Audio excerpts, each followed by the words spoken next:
think you should.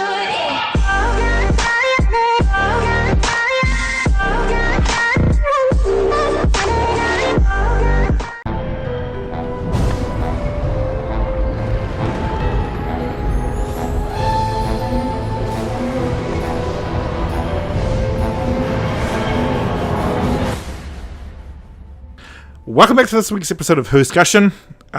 For part B, we're going to do two 8th Doctor and Lucy Miller stories. The first being The Cannibalists, the next being All the Fun of the Fair, and finishing it off with a Tom Baker 4th Doctor story with Leela in String Theory. The Cannibalists, Harriet Skelly, take us away. Okay, so Dr. Lucy, you know the drill. Yeah. They land in a place that looks it's kind of like a big city in space, basically. It's pretty intense, actually. They look out the window, and it's described as being, huge, big cityscape sort of deal. And they're just walking around casually until they run into some murderous robots. They sure do. So now we're gonna freeze the frame, and we're going to go back to the beginning of the actual episode, where there's two robots. Almost immediately that they're robots due to their names and nature, but they seem very, very human acting, and they're running away from something very terrifying, and eventually find out that it's the cannibalists, who are robots. And have the best voice actors ever. They have some fantastic voice actors. So do the other robots as well. Just all the robots have fantastic voice actors in them. But I guess that's what happens when you pay to have robots with voices. You get them good voice actors. But anyway, they are. This is probably the most visceral, terrifying scene that I've ever listened to in a Big Fish, and it's simply because they don't cut it. They just let it keep going for ages, and it's really unnerving to hear as they've managed to capture one of these robots, because he like sacrifices himself to save the other one, and you just get to sit there and listen as they rip pieces out of him. Like you can even hear when he gets his eyes taken out, and then his memory, and he's just saying, "I can't see. I don't know who I am," over and over again. So yeah, it's some Big Finish. That's pretty good. Big Finish. Yeah, couldn't show that on television. No way. But yeah, so then obviously we'll go back to where Doctor and Lucy came in. So they came in a little bit after this, and then we get to meet. We get cut over to two robots who are in a spire up in the city somewhere, who realize that there's two organics have shown up and talking about praising the protocol. I very much like this. Yes, they talking about the protocol about humans finally arriving. Apparently they haven't shown up yet. And these two organics show up, so they believe that they're humans, even though they don't really know what humans are supposed to be like.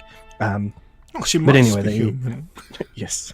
They eventually notice that the Doctor and Lucy are getting attacked by these cannibalists, or at least they're about to be attacked by the cannibalists. They manage to save Lucy by slamming closed, some doors, and leaving the Doctor behind.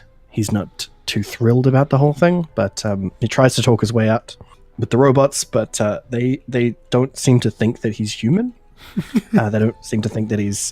They just believe that he's another robot. The lead guy, what's his name again? Of the Probus. What's his name? Probus. Right? Is it Probus? No, I think it started with a Z. It was very fitting either way. And his voice actor is fantastic. But his very Servo. nature. Servo? Was it Servo? Servo was the other. Servo was one of the other ones. The actual name of the lead cannibalist. He was a definite character. But yeah, He had that like Cockney bar fighting voice. Exactly. That's exactly. so good. But he was also the Joker, so he was a Cockney Joker, but a robot. It was great. It was really great. But anyway, so the Doctor tries to talk him out of killing him, but he doesn't have a bar of it basically, and is poking and prodding him to try and get him, figure out what kind of robot he is. Talking about how he's got soft, squishy bits on him, and it's really unnerving, the entire scenario, but it's really, really compelling. So yeah, and they surmise because his exterior armor plating is soft and squishy that he must be a protocol droid. I love that. Yeah, exactly. So yeah, they eventually start to try to kill him. The Doctor threatens to hit him with a sonic screwdriver, and they're like, "Lol, what?" And he's just like, "Man, I really would wish that my bluffing would work more often." But then he gets dropped down a garbage chute, luckily in the nick of time. And then we go over to Lucy, who's met up with the two other protocol droids. Are they protocol? I think they're maintenance service droids. So they look after stuff. Droids. Yeah, they're big deal droids that sit in the spire, and they've saved Lucy and were unable to save the Doctor. They managed to bring her up to the top of the spire and basically try to find out whether she's human or not. A very funny thing that kind of reminds me of WALL-E, but also reminds me of just the whole story reminds me of Robots Incorporated. Is that what it's called? The Pixar, was it a Pixar movie or is it a DreamWorks movie? It was a robots movie. Oh, that was DreamWorks, the one that had Ewan McGregor and Robin Williams. Yeah, that one. Yeah, I love robots. But it really was just a Monsters Inc. clone. So. Yeah, it was just a Monsters Inc. clone, but it was good either way. But anyway, so there's robots, but also the whole thing reminds me of WALL-E with this particular instance, where to try and figure out whether she's human or not, they replay a recording from their human person like his leader, human architect who sent them out in the first place. Who is a man, obviously, who has clearly got some facial hair, and they don't think that Lucy's human because she doesn't look like that. And of course, Lucy's like, well, of course not a man. They even go as far as to say that she's too short as well, so she's not having a good time. But eventually, and she has external protrusions.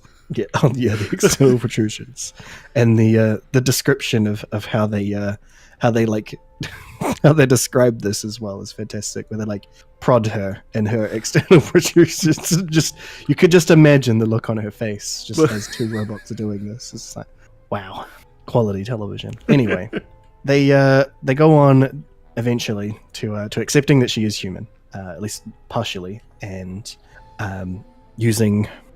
Well, eventually they accept that mainly because she's just like, I can help you do things with if you get the Doctor to help us out, and that eventually the cannibalists show up anyway to get her.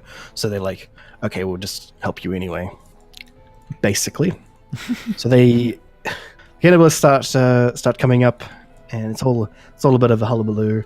And Lucy's like, hey, let's just barricade the door. Now is there another way out of here? There normally is. And they're like, no. And she's like, oh, well. So they get captured and brought down to the incinerator, where they're going to get incinerated. And it all seems pretty bad. But then luckily the Doctor shows up. So what he'd been doing the whole time when he fell down the garbage chute, he landed in some scrap, and was saved by one of the two initial robots that we had seen, the one that got away, who has developed both sentient, proper sentience, but also a liking of poetry, of course, and effectively is just a better person all round, honestly, than a lot of other robots. And the Doctor also manages to track down the AI that's in charge of the whole place. Tells her to not do anything to his friends, mind unless expressly told otherwise. And because the basic principle behind her is that whenever she comes across a droid that's malfunctioning, she just wipes its memory, basically. Yeah. Because of course. And there's like a legend about her as well. Yeah, she's got she's got a robot legend about her because she just wipes the hard drives of everyone she comes across, so they're all scared of her. But luckily, because the Doctor's human, he's able to, well, not human, he's organic. He's able to talk the AI into doing pretty much whatever he wants. So he does so, tells her about that stuff, and then goes off to save Lucy from the incinerator, and that's where we end up with them in the incinerator. And it's all going bad, and then Doc shows up, turns off the incinerator, does a little bit more threats about going to burn the cannibalists if they don't do the stuff. And again, the lead cannibalist calls the bluff again because it's fantastic that he does this, and figures out that he is able to, if he replicates the Doctor's voice patterns, he is able to control the artificial intelligence as well. So yeah, he's pretty on the ball, this villain. He is on the ball, but also terrifying. So that's why I'm very much like the Joker and that sort of deal. But yeah, it's very weird that the Doctor finally comes up against a proper chaotic evil villain that is also hyper intelligent as well, enough to even outwit him. So it's pretty interesting. But the ending, we'll get there. So the Doctor manages to trap them inside the incinerator and get Lucy and everybody else away. Well, everyone who's surviving anyway. The other two servos are not doing too well. But anyway, so they get away, and do their jazz, their standard character building jazz of the servo talking to Lucy, talking about his poetry, and the Doctor translating it for her because he's speaking in robotic code. I just love how she's like, it doesn't exactly rhyme. And he goes, well, it does in the original language. Exactly. It's perfect. It's a great way to go around it. But, yeah. And then, of course, the cannibalists, having figured out they can map the... there's also another... Sorry, there is another legend as well about a reset button that will just turn off all of the robots and wipe all of their minds at once. And they eventually find out that the AI is actually the button, and basically just has to have either a human or a maintenance droid tell her to use the reset button. And apparently it's been done over 200 times already. And the humans have never actually ever arrived and will never arrive. Yeah. And due to that fact, the AI has been evolving, the robots have been evolving, and this is why this robot the servo robot has managed to start liking poetry.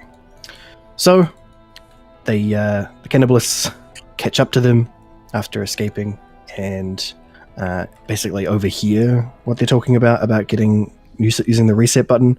And because the bad guy is full on chaotic evil, proper, he is basically like, well, if you're not going to use the reset button, I'll do it. And gets his own memory wiped. And then it turns out that because the Doctor had said expressly, as said to the AI, don't wipe my friend's memory unless expressly told to do so, she didn't wipe his memory when she did the reset. It was great. Great ending. Yeah, that's pretty much the cannibalists. There's still a whole lot more to it. There's the real rough edges of it. Yeah, that is scratching the surface. Still need to go and listen to it. There's the two other servos that come out of the spire. They're fantastic characters. Just the entire cannibalists gang thing that's going on with them is fantastic. Yeah, just listen to it. Just do it. Yeah, I have to echo what Heroxco is saying here. I think this is probably the strongest Lucy story we've had. Absolutely. Yeah, because I've enjoyed Lucy's run, but I don't think it's anywhere near as strong as Charlie's run. And I'm not saying that just because we're Charlie. I am saying I think her run was a lot stronger, especially because we had that through arc of the Doctor running away from a literal time demon, and then the repercussions of that. I think that's really, really tight. With Lucy, it is more like classic Who, which means I think looking at my own personal bias, I should probably like more because it's like, flavor of the week storytelling. But I don't know. I kind of wish there was a through line. There was with her first season. There was that through line of the headhunter, which I still think didn't play out as well as the Zacchaeus arc. And I'm sounding like a broken record here, and I'm so sorry. But I think this is probably the strongest Lucy. And like I said to Harriet Scully a couple of months ago, nearing to Lucy's leaving the TARDIS, it does get stronger. And so it's just going to go up and up from here. When we get to the next Lucy full cast audio, because we've got two more, I think we've got 2 short trips coming up next week for Lucy and A. But when we get to the next full cast audio, Harriet Scully, I think you're really going to enjoy who the villains are for that. Sweet. I won't ruin it. I won't ruin it for the listeners either, because Lucy's arc can be picked up for 80 New Zealand dollars, so that's like what, 70, no, I think it's more like 55-ish American, and even less in pounds. So I thoroughly suggest it, even though I've been like kind of bashing on it, but it isn't bad. I just think I clicked better with Charlie, but Lucy's still a great character. The fact that her auntie's been replaced by a Zygon because of the Doctor is pretty intense. He still found a way to mess with her, I guess. And Lucy's auntie had to be replaced by that Zygon because she needed to grow up with her auntie Pat for that to stay intact. So there's that. So I suggest the Cannibalists. I think it's, as Harris was saying, the villain is definitely chaotic evil, and there's just the voice actor especially revels in this character. He loves it. And the servos reminds me of one of my favorite classic Who stories, which is funny because I remember saying I hated it and then I rewatched it and told myself to shut up. But it reminds me of the Sunmakers a bit with the whole protocol be praised. Yeah, praise so the good. company. It better be a reference to the Sunmakers. Like, it probably is. But I like the two guys talking to each other because for me it felt like Jago and Lightfoot, those two, like as robots. Yeah. That's how I felt. Yeah. Absolutely. Yeah. I was like, yeah, it's those two as robots. It's really, really great. The dialogue, the presentation, the atmosphere, everything is perfect in this. And again, like I was saying, Lucy's run is more like classic Who, so it's a one-off. You don't need to listen to her whole range. You can listen to just this story and get just as much entertainment value out of it as we have going through an entire run. Anything you want to say before we move on to all the fun of the fair? Listen to the story. That's basically it, really. Yeah, I'll agree with that. All the fun of the fair is, of course, the short trip range. Again, these are now on their Spotify, so you can go ahead and listen to it there. But from that, we'll jump right into it. So this is told from somebody else's perspective. I think somebody must be listening out there in the universe because I like these stories. It's read by India Fisher, and this time, yes, boo-hoo, Charlie. As soon as I heard her voice, I was like, oh, why did you guys have to do this to me? She did. She did. And she's playing, and she's thoroughly enjoying it as well. I can just hear India Fisher having a whale of a time with this one. She's playing a carnival con man, and it's great. He's managed to accidentally separate Lucy from the Doctor using the TARDIS, and he's using the TARDIS as the box of wonder and sending people off to the far, or wherever they're going. He doesn't know at the time, but he's just sending them off in the TARDIS, and I presume the fast return switch is damaged in some way because it just keeps coming back. And so he's like, come inside, it's bigger on the inside, it's a marvel, it's a wonder. And it's just got that real sort of Bill Sykes sort of feel to the character. It actually reminds me a lot of Bill Sykes from the 1960s Oliver film, which is a great movie. I thoroughly recommend. I know it's got nothing to do with Doctor Who, but legit. I'm not a fan of musicals, but I'll watch that 1,000,000 times forever. But the Bill Sykes character in that, it really reminds me of India Fisher's portrayal of this carnival conman here. And just the random bit part characters turning up, and then a police officer turning up and say, "Come inside, sir." Opens the door and just pushes him in and sends it away. And then the conman's just like, "I really got to paint over that bloody police sign," and then just never does. And that's the most blokey attitude ever. I really need to do this thing, but that's tomorrow me's version of events to handle with. I love it. It's so great. And like, finally it all gets to this point that some higher ups at the police force are getting involved, and Officer Lucy Miller turns up, and they investigate what's going on, arrest the guy and walk into the TARDIS with him, and they whip off to where they've gone. They've gone to some far-flung planet, and I love how, like, it's described, the doctor tells the conman off, and then the police are just like, "Oh, it's alright, Doc, we'll take him back home, and he'll be all good." And they're just handling the fact that they've gone to the far future on an alien planet just so calmly. It is the most British police officer response to that situation. I love it. Because I'd say it's probably Victorian era.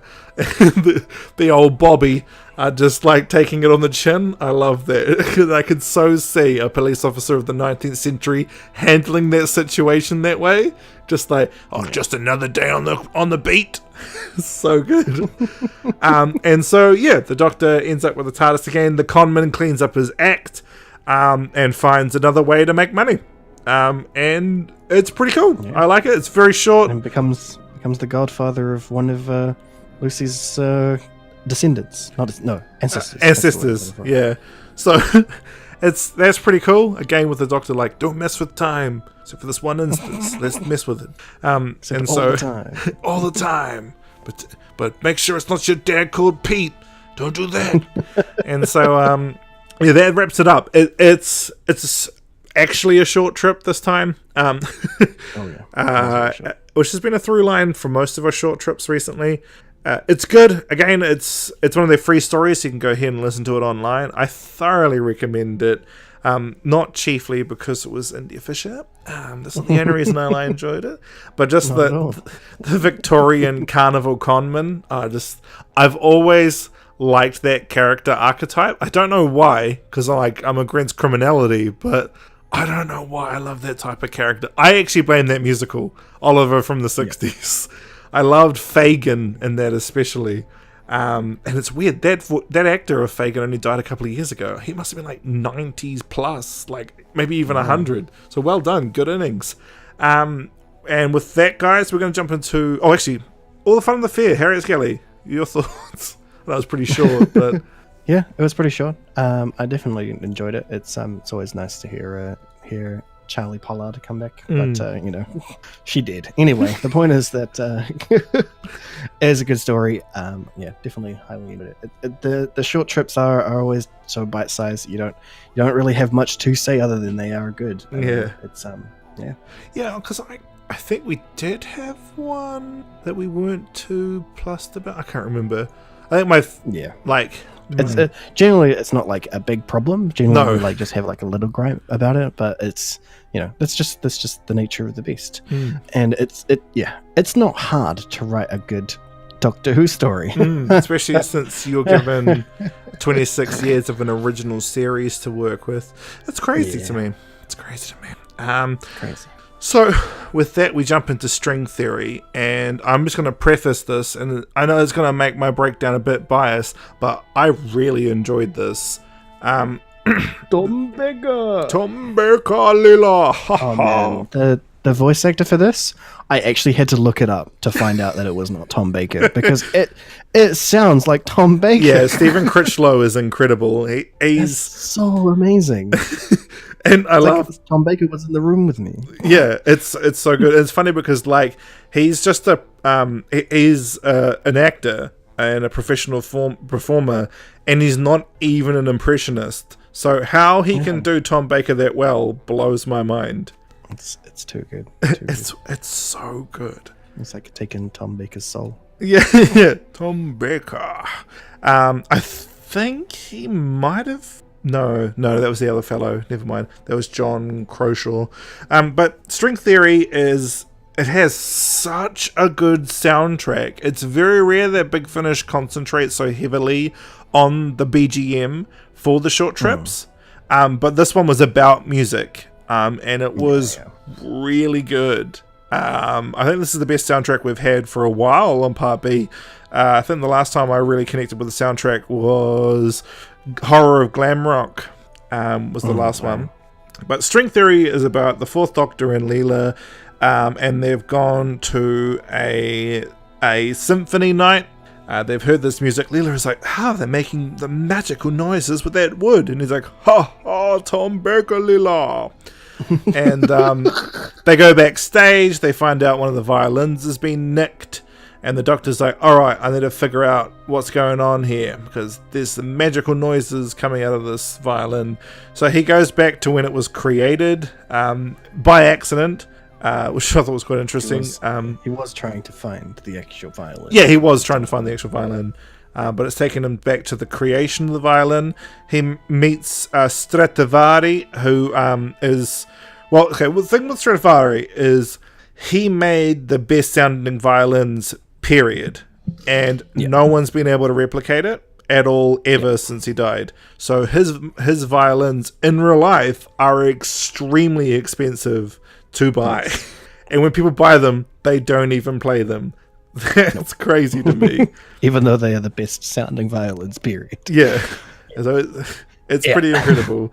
That's not silly at all. Yeah.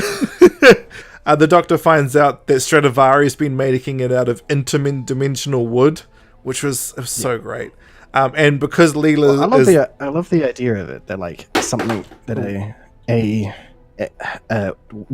a rip in time basically had been stretching the fabric of the wood by just a particular amount, but also like dimensionally as well, so that the wood had changed fundamentally from other wood in a way that they could never replicate again. It's pretty amazing.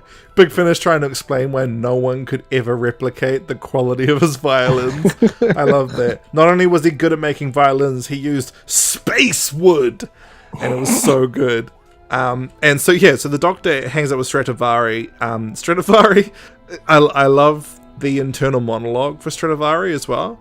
He's like, I can really get behind this Doctor guy. I think he's pretty cool. But that Leela lady is freaking me right out. Cause she is trying to stab me at every chance. She walks straight into his house. Is like, are you the thief? Pulls out a knife. And the Doctor's like, please stop killing everybody we meet. Please. Unless it's the talents of Wing Cheyenne, I really don't want you to help me in this way. And she's like, is that the one when we get in trouble in Canada? Yes, that is the one we got in trouble in Canada for. Fair enough, yes, to be honest. Tom Baker, Leela. Yes. Tom Baker, Leela. So Tom Baker, Leela, and the Fourth Doctor, they're like, okay, cool, so we figured out what's going on. And he's like, okay, well, I still want to return that violin back to that fella who lost it in the 30s. So hops in his machine, time travels, ends up in the 80s, and is like, okay, why are we here? And they go into this room, and they see this woman praying, and then they go like, oh, hey, what's good? We're going to go talk to your fella. They go inside, they talk to the fella, and he's like, hey, what's good? And Leela's like, hey, you're the thief! Pulls out a knife again, and they're like, I'm on death's door, so you holding a knife to my throat is so pointless right now.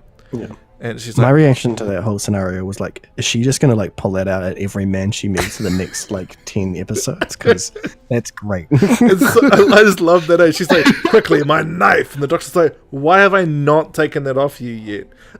This is probably 4 talons of Wing Cheyenne. All good. I love the talons of Wing Cheyenne. Her body count is so high in that story. It's crazy. The body count in that whole story is high. So they talk to the fella, and he's like, yeah, I'm the thief, and I've still got it, but I haven't been looking after it. And the Doctor sees it, it's all covered in black stuff, and he's like, well done, bro. Cool, thanks. And then Leela's like, oh, hey, can we return this? And the Doctor's like, nah, because we've landed in the 80s and seen it wasn't returned in the 30s, so we can't. So I'm just going to keep it. And then he does. And Leela Lon, Leela, and Tom Baker had actually been given lessons in violin by Stradivari. So I don't know how long they were there for. I assume a couple of weeks for some reason. Because, like, apparently Leela's picked it up and is quite good. And so the Doctor's got a Stradivari, an authentic Stradivari. And it's great. I mean, you kind of would expect that the Doctor would have one anyway, so it makes sense. His favorite collection.